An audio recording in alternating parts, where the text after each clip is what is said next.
Olá, boa noite. Eu sou Adalberto Piotto e seja bem-vindo ao Cenário Econômico pela TV Brasil, diretamente dos estúdios da B3, no centro da cidade de São Paulo. A balança comercial registra novo superávit. O valor é recorde, o acumulado até setembro já é maior que todas as exportações feitas em 2016. Mulheres e adultos acima de 41 anos são bons pagadores e o público mais numeroso que conseguiu sair da inadimplência, revela uma pesquisa da Serasa. Além disso, mais de 70% têm renda de até 2 salários mínimos. A inadimplência diminuiu no mês de agosto, mas também caiu o número de pessoas que conseguem recuperar o crédito e sair das dívidas. Os funcionários dos Correios voltam ao trabalho e o acúmulo de correspondências não entregues durante a paralisação ainda prejudica a vida de milhares de pessoas. O cenário econômico está no ar. A Receita Federal liberou hoje as consultas ao 5º lote do Imposto de Renda de Pessoas Físicas de 2017. Nós conversamos agora com a Mariana Jungmann, vamos conversar agora com a Mariana Jungmann em Brasília. Mariana, boa noite. O lote também inclui restituições residuais dos anos de 2008 a 2016, ou seja, é um bocado de coisa? Oi, Piotto, boa tarde, boa noite, né? É isso mesmo, tem essas restituições residuais nesse período de 2008 a 2016 que somam 3 bilhões de reais e vão atender aí a 2 milhões e 400 mil contribuintes. Além desses, tem os contribuintes que estão na lista deste ano mesmo, que podem já conferir se estão nesse 5º lote de restituição do imposto de renda. Essa conferência, a pessoa pode olhar se está nessa lista pelo site da Receita Federal, no receita.fazenda.gov.br ou pelo Receita Fone. Se o seu nome estiver lá, você deve receber a partir do dia 16 agora, próximo dia 16. Então, são mais 2 milhões e 300 mil contribuintes que estão contemplados neste 5º lote, num total, uma liberação total de 2 bilhões e 800 milhões de reais. Piotto.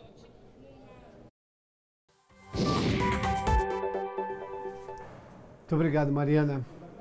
E para quem esperava fazer o pagamento de boletos vencidos com valores abaixo de R$ 2.000 em qualquer banco, em qualquer agência bancária, não vai dar certo por enquanto não. A medida ficou para o ano que vem. Aliás, isso facilitaria a vida de muita gente, né? Até porque as contas são baixas, ou seja, até R$ 2.000. A Vanessa Casalino está conosco diretamente da redação da TV Brasil em São Paulo e nos conta os detalhes sobre essa medida que não ficou agora, vai demorar um pouco mais para ser implementada. Vanessa, boa noite a você, bem-vinda. Obrigada, Piotto. Boa noite a você, boa noite a todos. Essa permissão entraria em vigor hoje, mas a Febraban, a Federação Brasileira dos Bancos, decidiu mudar a data porque o volume de documentos no novo sistema é muito alto, cerca de 4 bilhões de boletos por ano. Aí o setor optou por rever esse cronograma original, que previa a inclusão de todos esses boletos até o fim de 2017. Segundo a Febraban, esse montante se compara à capacidade de grandes processadoras de cartões de crédito no mundo. Essa nova plataforma de pagamentos, que permite a quitação em qualquer banco, tem sido implantada gradualmente de acordo com o valor do boleto. Já está valendo para documentos acima de R$ 2.000 desde setembro. Antes, só era possível fazer o pagamento em atraso no banco que emitiu a cobrança. Além dessa alteração, está prevista ainda a identificação do CPF do pagador, o que facilita o rastreamento das cobranças. A nova plataforma vai ainda cruzar informações para evitar inconsistências, diminuindo fraudes, Piotto.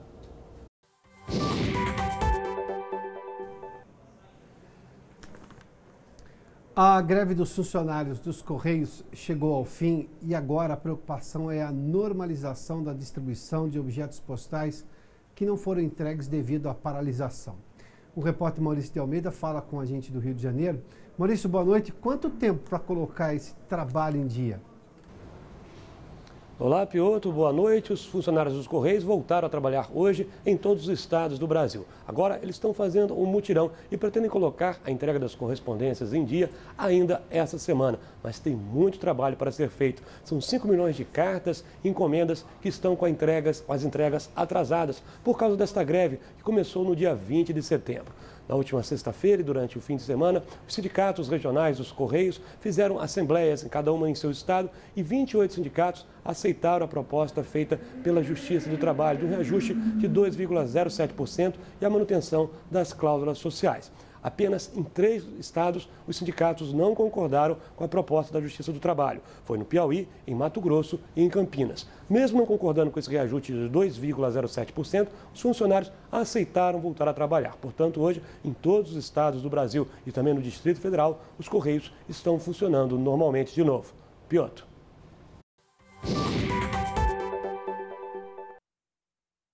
E a inadimplência do consumidor caiu agora no mês de agosto na comparação mensal com julho e também no acumulado do ano.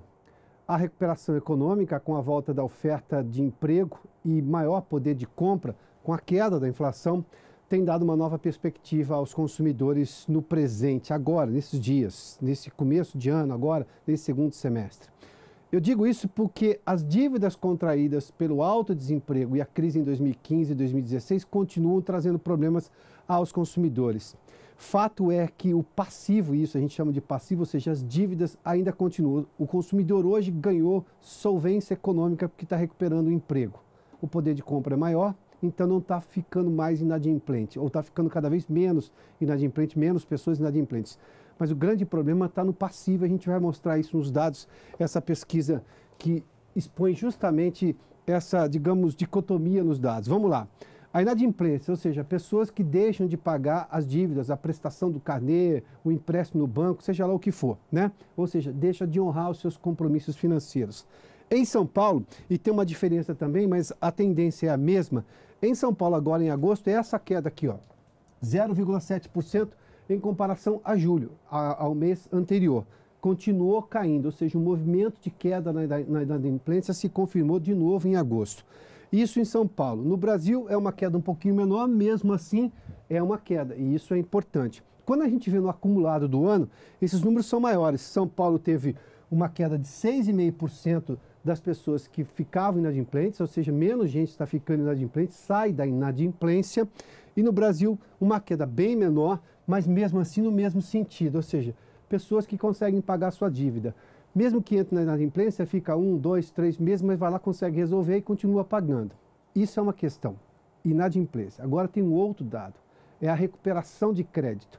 Ou seja, quem tem uma dívida lá atrás não consegue pagar ou não sequer consegue renegociar. E aí a recuperação de crédito não acompanha o mesmo índice aqui, ou pelo menos no mesmo sentido. Vamos lá. Quando cai a inadimplência é uma boa notícia, é menos gente deixando de pagar. Quando cai a recuperação de crédito é uma má notícia, é menos gente conseguindo voltar à condição de bom pagador porque continua negativado e não consegue pagar. Duas coisas que a gente já tem que fazer menção antes da gente olhar para os números, que são preocupantes. Os juros continuam muito altos e essas dívidas têm muitos juros embutidos. E se os juros eram altos lá e estão embutidos nas dívidas, as dívidas estão começando a ficar quase impagáveis. Ou seja, a pessoa consegue recuperar a solvência agora, consegue pagar suas contas atuais, mas tem um problema lá atrás porque ela estava desempregada, ela teve que recuperar, teve que pegar algum dinheiro emprestado e não consegue pagar. Esse é o drama, nós temos ali um problema muito sério que vem do passado e é preciso resolver. Tem um nó de gente que não consegue, por exemplo, ter um crédito novo na praça porque está negativado lá atrás. E boa parte da negativação, nós já falamos isso aqui no cenário econômico, são dívidas muito pequenas, de pessoas que realmente ficaram desempregadas e não conseguiram pagar os compromissos do dia a dia, não porque fizeram compras estratosféricas de alto valor, quiseram comprar um carro que não podiam pagar, não é necessariamente isso. A dívida não foi para o consumo, foi para o desemprego, diferentemente de outras quando as pessoas queriam comprar tudo e não tinham dinheiro para tudo aquilo. Vamos lá, a recuperação de crédito então é uma má notícia, agora caiu, menos gente conseguiu sair da condição de endividado. Em São Paulo, para se ter uma ideia, em agosto caiu 0,8%, é um valor baixo, mas é negativo. No Brasil caiu 0,5%, Se eu olhar no acumulado do ano, está aqui, olha, menos 4,4 em São Paulo e menos 1,3 no Brasil. Isso mostra que nós temos um problema de juros embutidos lá naquelas dívidas, uma falta de desejo de renegociação com o credor, ou seja, o banco, a loja, e aí as pessoas não conseguem recuperar o passado delas. O presente elas estão começando a recuperar porque a economia está dando condições para isso. Mas nós temos esse drama aqui. Bom, vamos seguir porque tem uma outra notícia aqui sobre inadimplência. Falando sobre esse assunto, a Serasa revela numa pesquisa o comportamento do endividado, a diferença entre as pessoas diante de uma situação difícil e na busca por resolução. Bom, aquela pesquisa era do Boa Vista, agora da Serasa, e diz o seguinte: quem conseguiu sair da inadimplência? Na pesquisa comportamental mostra que é o seguinte, olha, 71,8% recebem até 2 salários mínimos. As dívidas também eram pequenas. Bom, tá ali, mas essas pessoas conseguiram, são pessoas que são de baixa renda aqui. 51,8% são mulheres.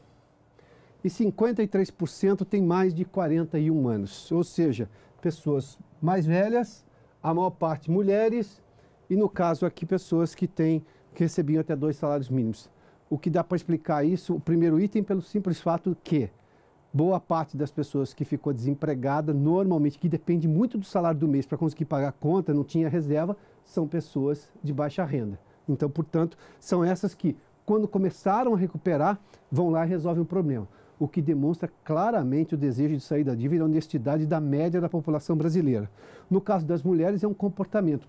Vou contar uma rápida história aqui. Nos anos 90, havia um problema de que casas para pessoas de baixa renda iam no nome do marido, no nome do homem da casa. Não raro o problema voltava porque o homem ia lá e vendia a casa e abandonava a família. O governador Mário Covas, naquela época, apoiado em pesquisas, começou a colocar o nome da casa no nome da mulher, porque a mulher não abandonava os filhos e, portanto, ficavam com um teto para morar. Esse é o detalhe que talvez aqui a gente vê aqui o comportamento das mulheres em relação às dívidas. E 53% tem mais de 41 anos, ou seja, aqui também é um comportamental importante nessa pesquisa da Serasa. Daqui a pouco nós temos os números do mercado financeiro, a gente volta em instantes aqui com o cenário econômico. E já de volta aqui ao estúdio do Centro de Operações da Bolsa com os números do mercado financeiro. Vamos ao Ibovespa e a cotação do dólar comercial na abertura dessa semana curta no Brasil, porque a gente tem um feriado na quinta-feira, né?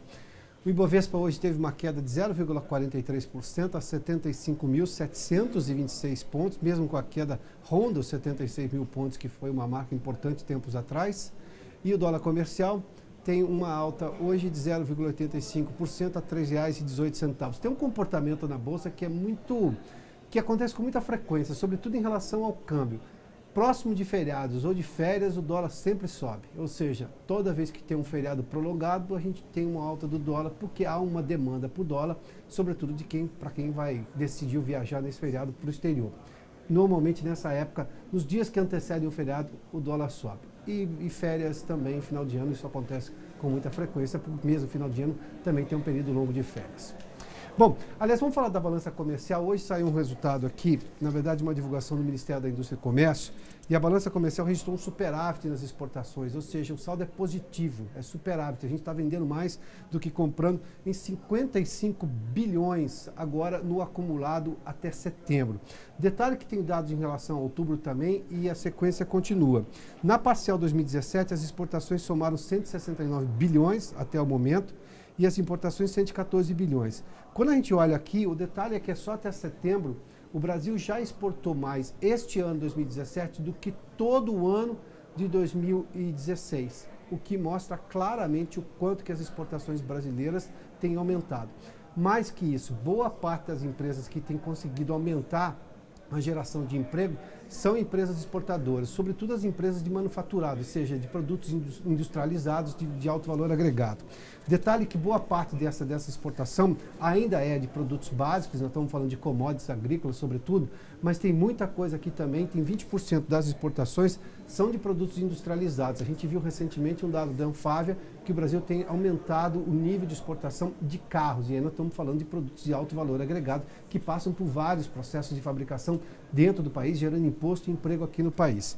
Um outro dado aqui é que agora em relação a outubro, já tem um dado, uma parcial de outubro, mesmo em outubro, a gente teve Se a gente pegar até setembro, é 20% mais de exportação do que nós tínhamos no mesmo período do ano passado. Se a gente pegar em outubro, é quase 50% mais só em relação ao mês de outubro do ano passado, o que demonstra claramente o quanto que as exportações estão avançando e com isso gerando emprego, porque a gente já viu isso aqui em um estudo, que as empresas exportadoras têm conseguido gerar emprego, superando o problema que nós temos ainda da demanda interna baixa por causa do alto nível de desemprego, embora essa também esteja melhorando. A Sabesp, a Companhia de Saneamento Básico de São Paulo, recebeu autorização para reajustar a conta de água. De quanto será esse aumento, Vanessa Casalino? Pois é, Piotr, um reajuste de 7,8%, praticamente 8%, bem acima da inflação, né? E as novas tabelas tarifárias com os valores reajustados passam a vigorar depois de 30 dias da publicação no Diário Oficial do Estado, que está previsto para amanhã. A autorização é dada pela Agência Reguladora de Saneamento e Energia de São Paulo, a ACESP, e agora a gente vai ter que economizar também no gasto de água, né, Piotr?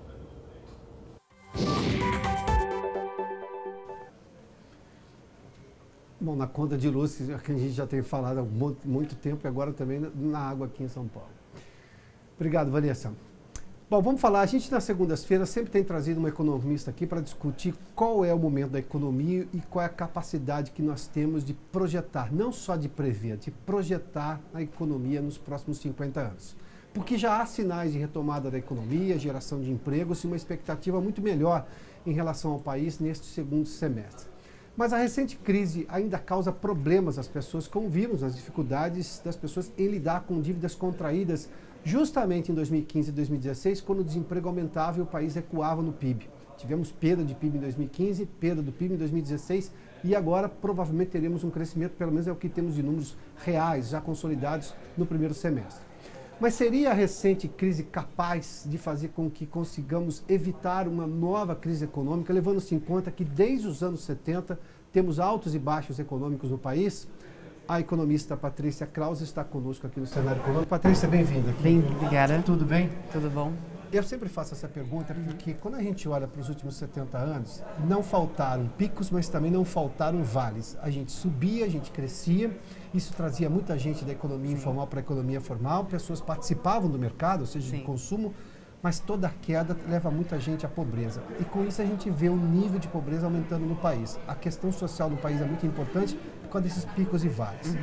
Obviamente que eu estou fazendo uma menção dos anos 70, porque nós tivemos um milagre econômico, depois os anos 80 foram difíceis, os anos 90 uma recuperação com o Plano Real, depois tivemos essa outra crise.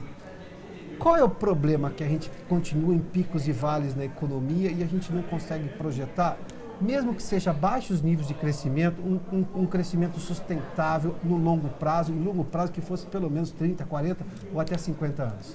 Olha, eu acho que tem muito a ver com a estabilidade política, né? Eu acho que a gente chegou em 90, no final dos anos 90, 94, com o Plano Real e aí diante, uma série de medidas macroeconômicas que fizeram a gente acreditar num crescimento sustentável e grande notoriedade que ganhou a economia brasileira perante outras, né?